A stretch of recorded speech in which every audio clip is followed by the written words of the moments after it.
মাই god,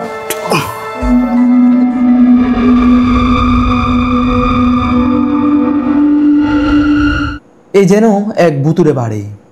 200 বছর ধরে কেউ বসবাস করে না এই বাড়িতে। অমঙ্গলের আতঙ্কে পরিত্যক্ত এই বাড়িটির গাছের পাতাও ছেড়ে না। বসত বিড়া বাড়িঘর সব কিছু যেন ক্রাশ করেছে ঝাউ জঙ্গল আর লতা গোলমাল।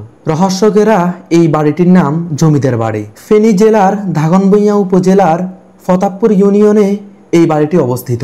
200 বছর আগে কি এমন ঘটেছিল সব কিছু রেখে চলে গেল সবাই। আর কেনই বা এতদিনেও বাড়িতে ফিরে আসেনি, এমন সব প্রশ্নের উত্তর খুঁজতে আমি এসে হাজির হয়েছি জনমানবহীন এই জমিদার বাড়িতে। সবুজ সমিত পথ ধরে মোটরসাইকেল করে ছুটে চলেছি ভুতুড়ে গ্রাম জমিদার বাড়িতে।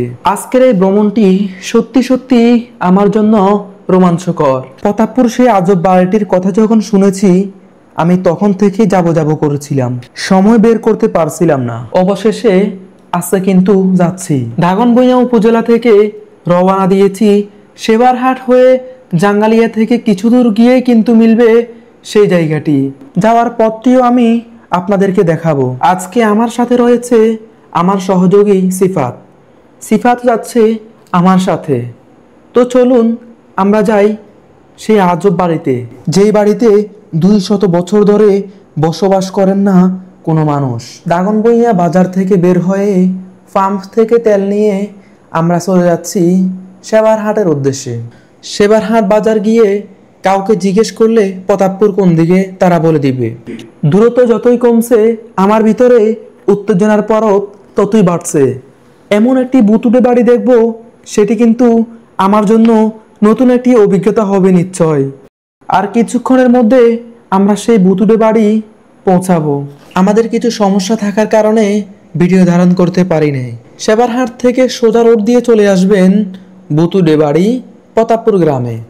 এটা হচ্ছে প্রতাপপুর জমিদার বাড়ির দরজায় আসা মাত্রই দেখা হয়ে গেল আমাদের মতো 3টে ভাইয়ের সাথে। এরপর আমরা বাড়ির ভিতরের দিকে অগ্রসর হই। রাস্তায় কাদা আর গর্ত হওয়ার কারণে আমাদের মোটরসাইকেলের পিছনের চাকা গর্তে পড়ে যায়। একটু সামনে গিয়ে দেখি একটা লোহার গেট, যার মধ্যে রয়েছে একটি ঝুলন্ত তালা।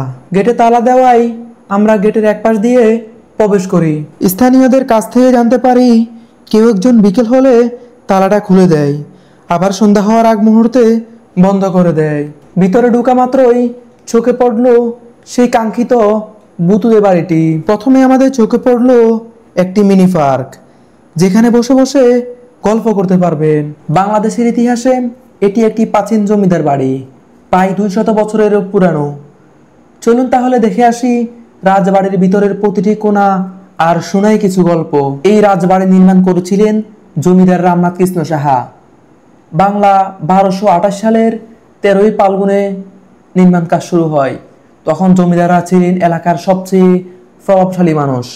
এখান থেকে পরিচালিত হতো কৃষক প্রজার কাজ আর জমিদারির সমস্ত ব্যবস্থা। পুরো বাড়িটি প্রায় 13 একর জায়গা জুড়ে তৈরি। এখানে আছে 5টি বিশাল ভবন, সবগুলো 2 তলা বিশিষ্ট। ইউরোপীয় স্টাইলের সঙ্গে দেশীয় নকশা মিলিয়ে এই ভবনগুলো বানানো হয়েছিল। উঁচু উঁচু খিলান, প্রশস্ত বারান্দা আর বড় বড় জানালা ছিল প্রতিটি কক্ষের বৈশিষ্ট্য। জমিদারের একাধিক স্ত্রী ছিল, তাদের জন্য আলাদা আলাদা কক্ষ আর বসার জায়গা তৈরি করা হয়েছিল।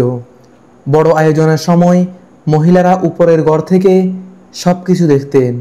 রাজবাড়ির মহিলাদের জীবন ছিল অনেকটাই গোপনীয়, তবে আরামায়েশ ছিল বেশি। রাজবাড়ির আর একটা ঐতিহ্য হচ্ছে পুকুর। সম্ভবত আপনারা আমার থেকে বেশি জানেন, আমি যতটুকু এই বয়সে জানতে পারছি। এই বাড়িতে 7টা পুকুর আছে। কেউ কেউ বলছে এই বাড়িতে মোট 12টি পুকুর ছিল, তার মধ্যে 5টিতে জমিদারের বৌজিদের জন্য বিশেষ ঘাট বানানো হয়েছিল, যার এখন পর্যন্ত কোনো অস্তিত্ব পাওয়া যায়নি। এক সময় এই ঘাটগুলো ছিল অনেক প্রাণবন্ত মুহূর্ত, গান, হাসি আর গল্প। এই বাড়িতে 5টি ঘরের মধ্যে প্রথম ভবনটি ছিল তাদের মূল দফতর। এখানে জমিদার প্রজাদের নিয়ে বৈঠক করতেন। দ্বিতীয় ভবনটি ছিল অতিথি ভবন, যেখানে জমকালো নাচ গান আর ভোজ হতো। তৃতীয় ভবনটি ছিল পরিবারের বসবাসের জায়গা। চতুর্থ ভবনটি ছিল রান্নাঘর আর খাদ্য সংরক্ষণের ঘর।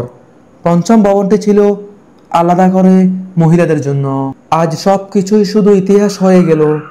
ভগ্ন দেয়াল, পাকা ঘর আর আগাছায় ভরা আঙিনা বলে দেয় সময় কাউকে অপেক্ষা করে না। এই ছিল প্রতাপপুর রাজবাড়ির এক ঝলক। বাংলাদেশের প্রতিটি স্থাপত্য আমাদের ইতিহাসের সাক্ষ্য বহন করে। এসব সংরক্ষণ করা আমাদের দায়িত্ব। আপনাদের কেমন লাগলো ভিডিওটা কমেন্ট করে জানাবেন। আর ইতিহাস ও ভ্রমণ ভালোবাসলে অবশ্যই পেজটি ফলো করবেন এবং চ্যানেলটি সাবস্ক্রাইব করবেন।